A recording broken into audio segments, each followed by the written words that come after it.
oldest power generation plant in America. There is no one that's older. It's tired, it's old.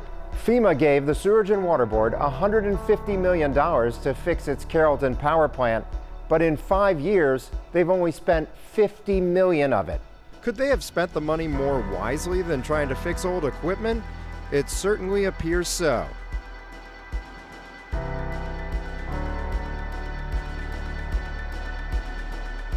The best option would be to go to energy and work something out and have it as the major source.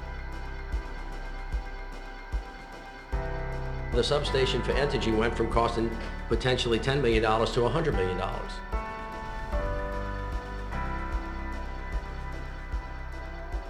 Well, what were you saying about the substation costing $100 million? That's not what the quote was from Entergy. But when, again, as we get into what the possibilities are, if in fact we're going to do something more significant in terms of buying up power, then Entergy system has to be hardened as well. That gets you to $100 million. It could be more than that.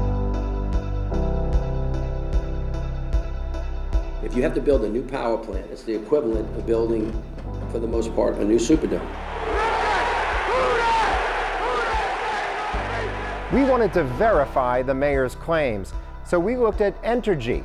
It wants to build a new power plant 4 times larger than the Sewerage and Water Boards, and it only costs $230 million. So it doesn't cost $1 billion, but how much is it?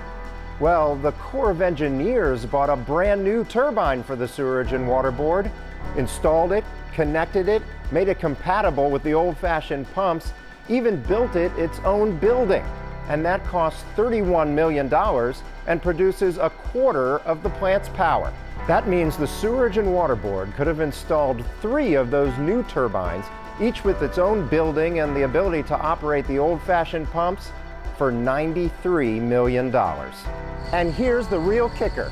Even after spending $50 million on this power plant, they could stop everything right now, start all over with 3 new turbines, and still clear over $40 million.